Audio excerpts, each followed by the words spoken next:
पाहणार आहोत। परळी आणि मस्साजोग दौऱ्यावर असलेल्या सुरेश धस यांनी पुन्हा एकदा नव्यानं हल्लाबोल केलेला आहे। नेमकी काय काय वक्तव्य समोर आले, त्यानंतर काय घडामोडी तिकडे घडल्यात जाणून घेऊया सुरुवातीलाच।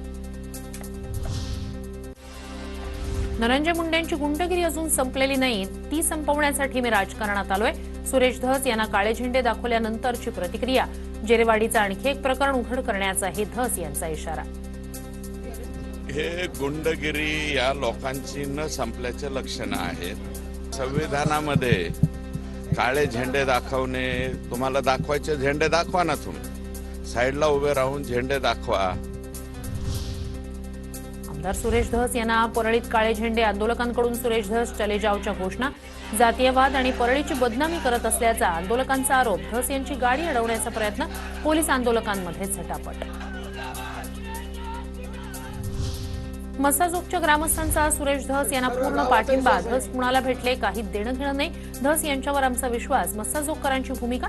ग्रामस्थांसोबतच्या चर्चेनंतर धस यांच्याकडून केस पोलीस निरीक्षक वैभव पाटील यांच्यासोबत चर्चा।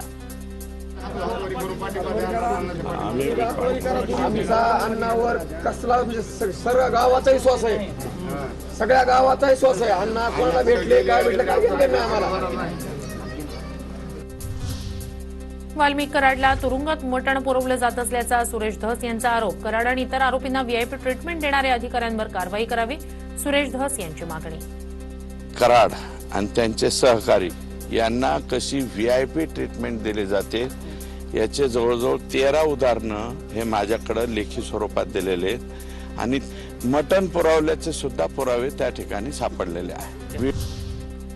आरोपींचा शोध घेण्यासाठी बीड पोलिसांनी बालाजी तांदळेची गाडी वापरली। गुन्हे शाखेच्या अधिकाऱ्यांनी तांदळेला दिलेलं पत्र TV9 मराठीच्या हाती। बालाजी तांदळे वाल्मिक कराडचा निकटवर्तीय।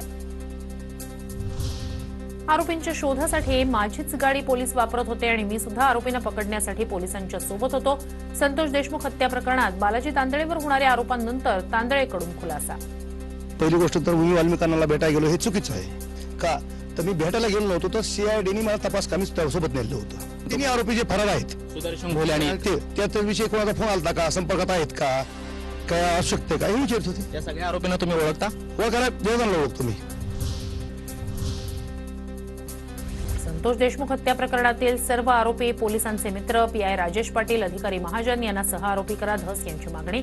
तर मस्साजोगकरांच्या अन्नत्याग आंदोलनाच्या पार्श्वभूमीवर धस मुख्यमंत्री फडणवीसांना भेटणार। पोलीस स्टेशनच्या लॅपटॉपवरती बसतो, कसं काय बसतो काय समज। सह आरोपी म्हणून महाजन आणि पाटील, राजेश पाटील या दोघांची या ठिकाणी तात्काळ कारवाई व्हावी। नितीन बिक्कडनं धनंजय मुंडेंच्या निवासस्थानी बैठक केली। वाशीमधून आरोपी फरार करण्यात नितीन बिक्कडचा हात। फरार आरोपी कृष्णा आंधळेवरून सुरेश धस यांचा आरोप। नितीन बिक्कड, कारण ह्या सगळ्या प्रक्रियेला कारण हाच नितीन बिक्कड आहे, यांनी धनंजय मुंडेंच्या निवासस्थानी बैठक केलेली।